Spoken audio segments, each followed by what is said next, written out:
ಎಲ್ಲರಿಗೂ ನಮಸ್ಕಾರ. Welcome back to my YouTube channel. ಮೊದಲಿಗೆ ಎಲ್ಲರಿಗೂ 80ನೇ ವರ್ಷದ ಸ್ವಾತಂತ್ರ್ಯ ದಿನಾಚರಣೆ ಶುಭಾಶಯಗಳು. ಇವತ್ತು ಡೇ ಸ್ಟಾರ್ಟೆಡ್ ವಿತ್ ಒಳ್ಳೆ ಹೆಲ್ದಿ ಡ್ರಿಂಕು, ಅಂದರೆ ನೆಲ್ಲಿಕಾಯಿ ಜ್ಯೂಸು. ಯಾವಾಗಲೂ ಕುಡಿಯಲ್ಲ, ಮನೇಲಿದ್ದಾಗ ನೆಲ್ಲಿಕಾಯಿ ಈ ಥರ ಜ್ಯೂಸ್ ಮಾಡ್ಕೊಳ್ತೀನಿ. ತುರಿದು ಅದಕ್ಕೆ ಸ್ವಲ್ಪ ಉಪ್ಪು ಸೇರಿಸ್ಬಿಟ್ಟು ಪೇಸ್ಟ್ ಮಾಡಿಕೊಂಡು ಜ್ಯೂಸ್ ಮಾಡ್ಕೊಂಡು ಕುಡಿದು ಸ್ನಾನಕ್ಕೆ ಹೋಗೋಣ ಅಂತ ಇದನ್ನು ಮಾಡ್ಕೊಳ್ತಾ ಇದ್ದೆ. ಇದು ವಿಟಮಿನ್ ಸಿ ಸಪ್ಲಿಮೆಂಟ್ ಆಗಿ ಕೆಲಸ ಮಾಡುತ್ತೆ. ಹೆಣ್ಮಕ್ಳಿಗೆ ತುಂಬ ಒಳ್ಳೆಯದು. ಇನ್ನು ಯಾರಿಗೆಲ್ಲ ಜೀರ್ಣಕ್ರಿಯೆ ತೊಂದರೆ ಇರುತ್ತಲ್ಲ ಅಂಥವ್ರು ಕೂಡ ಇದನ್ನು ಕುಡಿಬಹುದು. ಯಾರಾದರೂ ನೀವು ಕೊಲೆಸ್ಟ್ರಾಲ್ ಮಾತ್ರೆ ತೊಗೊಳ್ತಾ ಇದ್ದರೆ ನಿಮ್ಮ ಡಾಕ್ಟರ್ನ ಕೇಳಿಬಿಟ್ಟು ಇದನ್ನು ಕುಡೀರಿ. ಆ್ಯಂಡ್ ಸ್ನಾನ ಆಯಿತು. ಸ್ನಾನ ಮಾಡ್ಕೊಂಡು ಬಂದು ಪರಾಠ ಮಾಡೋಣ ಅಂತ ಮಾಡ್ತಾಯಿದ್ದೆ. ಇವತ್ತು ಪ್ರೋಟೀನ್ ಪರಾಠ, ಅಂದರೆ ಫೈಬರು ಮತ್ತು ಪ್ರೋಟೀನ್ ರಿಚ್ ಇರೋವಂಥದ್ದು ಸೋಯಾ ಚಂಕ್ಸ್ ಉಪಯೋಗಿಸ್ಕೊಂಡು ಒಂದು ಪರಾಠ ಮಾಡೋಣ ಅಂತ. ನಾನು ಫಸ್ಟ್ ಟೈಮ್ ಮಾಡ್ತಾ ಇರೋದು, ಹೆಂಗೆ ಬರುತ್ತೋ ಗೊತ್ತಿಲ್ಲ. ಸೋಯಾ ಚಂಕ್ಸ್ನ ಬಿಸಿನೀರಲ್ಲಿ ನೆನೆಸಿಟ್ಬಿಟ್ಟು ನೀರೆಲ್ಲ ಹಿಂಡು ತೆಗೆದು ಅದನ್ನು ತರಿಯಾಗಿ ಮಿಕ್ಸಿ ಜಾರಲ್ಲಿ ಪೇಸ್ಟ್ ಮಾಡಿಕೊಂಡೆ. ಒಂದು ಚಿಕ್ಕದಾಗಿ ಒಗ್ಗರಣೆ ಮಾಡ್ಕೊಳ್ಳೋಣ ಅಂತ ಬಾಣಲಿನಲ್ಲಿ ಸ್ವಲ್ಪ ಎಣ್ಣೆ ಮತ್ತು ಅದಕ್ಕೆ ಪುಡಿಗಳು ಹಾಕ್ಕೊಳ್ತಾ ಇದ್ದೀನಿ.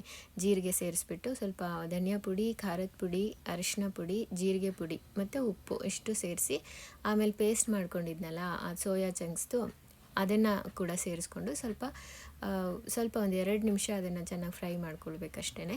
ಇದಕ್ಕೆ ಸ್ವಲ್ಪ ಕೊತ್ತಂಬರಿ ಸೊಪ್ಪು ಸೇರಿಸ್ಕೊಂಡ್ರೆ ಆಯಿತು. ಆ್ಯಂಡ್ ಇದು ಬೇರೆ ನಿಮ್ಗೆ ಏನು ಫ್ಲೇವರು ಕೊಡಲ್ಲ, ಸೇಮ್ ಚಪಾತಿ ತಿಂದಂಗೆ ಆಗುತ್ತೆ.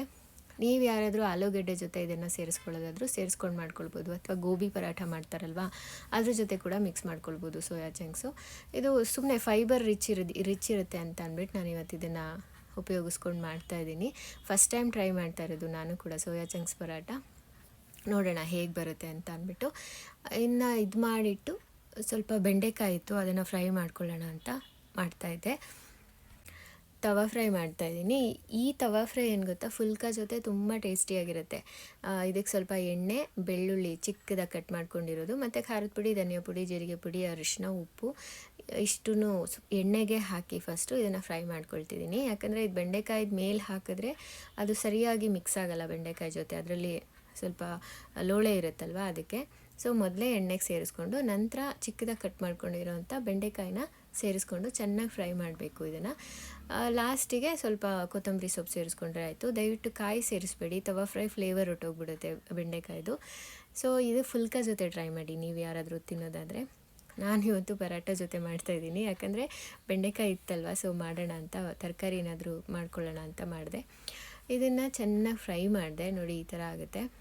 ಇದು ಸಖತ್ ಟೇಸ್ಟಿಯಾಗಿರುತ್ತೆ. ಇದಕ್ಕೆ ಸ್ವಲ್ಪ ಕಸ್ತೂರಿ ಮೆಂತ್ಯ ಬರುತ್ತಲ್ವ, ಅದನ್ನು ಕೂಡ ಹಾಕ್ಕೊಳ್ಬೋದು. ತುಂಬ ಚೆನ್ನಾಗಿರುತ್ತೆ ಟೇಸ್ಟು ಕಸ್ತೂರಿ ಮೆಥಿ ಸೇರಿಸಿದ್ರೆ. ಟ್ರೈ ಮಾಡಿ ನೋಡಿ ನೀವು. ಆದರೆ ಕೊತ್ತಂಬರಿ ಸೊಪ್ಪು ಹಾಕಬಾರ್ದು ಕಸ್ತೂರಿ ಮೆಥಿ ಹಾಕೋದಾದರೆ. ಸೊ ಆಪ್ಷನಲ್ಲಿದು. ಇವತ್ತು ವೀಕೆಂಡ್ ಆಗಿರೋದ್ರಿಂದ ಸ್ವಲ್ಪ ಮೈಂಡ್ ರಿಲ್ಯಾಕ್ಸಿಂಗ್ ಆಗಿತ್ತು ಅಂತ ವಾಯ್ಸ್ ಓವರ್ ಮಾಡ್ತಾಯಿದ್ದೀನಿ. ನನ್ನ ವೀಕೆಂಡ್ ಈ ಥರ ಶುರುವಾಯಿತು. ಇಷ್ಟು 3 ರೆಸಿಪೀಸ್ನ ಮಾಡಿ ಒಳ್ಳೆ ಬ್ರೇಕ್ಫಾಸ್ಟ್ನ ಮಾಡಿ ನನ್ನ ದಿನನ ಶುರು ಮಾಡಿದೆ. ಆ್ಯಂಡ್ ಇವತ್ತು ಒಂದು ಎಕ್ಸ್ಟ್ರಾ ಟಿಪ್ಪೇ ಹೇಳ್ತಾ ಇದ್ದೀನಿ.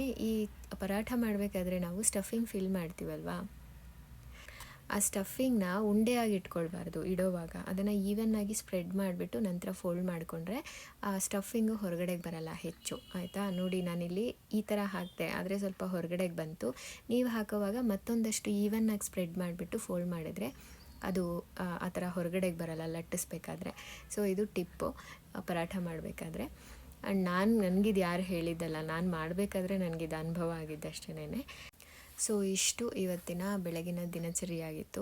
ಸೊ ನಿಮ್ಮ ದಿನ ಹೇಗಿತ್ತು ಅಂತ ನನಗೆ ಕಾಮೆಂಟ್ ಸೆಕ್ಷನಲ್ಲಿ ತಿಳಿಸಿ. ಆ್ಯಂಡ್ ದಯವಿಟ್ಟು ನನ್ನ ವೀಡಿಯೋಸ್ ಯಾರೆಲ್ಲ ನೋಡ್ತಾ ಇದ್ದೀರಿ ನನ್ನ ನ್ಯೂಸ್ ಚಾನಲ್ನ ದಯವಿಟ್ಟು ಸಬ್ಸ್ಕ್ರೈಬ್ ಮಾಡ್ಕೊಳ್ಳೋದ್ರ ಮೂಲಕ ಸಪೋರ್ಟ್ ಮಾಡ್ತೀರಾ ಅಂತ ನಂಬಿರ್ತೀನಿ. ಆ್ಯಂಡ್ ಇದು ನೋಡಿ ಚಪಾತಿ ಥರನೇ ಆಗುತ್ತೆ ಸೇಮು, ಆದರೆ ಆಲೂ ಪರಾಠ, ಗೋಬಿ ಪರಾಠ ಆದರೆ ಅದು ಸ್ವಲ್ಪ ಫ್ಲೇವರ್ಡ್ ಇರುತ್ತೆ, ತಿನ್ನೋವಾಗ ಒಂಥರ ಚೆನ್ನಾಗಿ ಅನಿಸುತ್ತೆ. ಆದರೆ ಇದು ಯಾವ ಫ್ಲೇವರು ಕೊಡೋದಿಲ್ಲ. ನಾವೇನು ಪುಡಿ ಹಾಕಿದ್ನಲ್ಲ ಅದರದ್ದಷ್ಟೇ ಫ್ಲೇವರ್ ನಿಮಗೆ ಫೀಲ್ ಮಾಡೋಕ್ಕೆ ಸಾಧ್ಯ. ಇದರಲ್ಲಿ ಸೋಯಾ ಚಂಕ್ಸ್ದು ಏನು ಫ್ಲೇವರ್ಸ್ ಇರಲ್ಲ, ಆಯಿತಾ. ಇದನ್ನು ಮಿಕ್ಸ್ ಮಾಡಿಕೊಂಡು ಬೇರೆ ವೆಜ್ಜೀಸ್ ಜೊತೆ ಸೋಯಾ ಚಂಕ್ಸ್ನ ತಿಂದರೆ ಚೆನ್ನಾಗಿರುತ್ತೆ.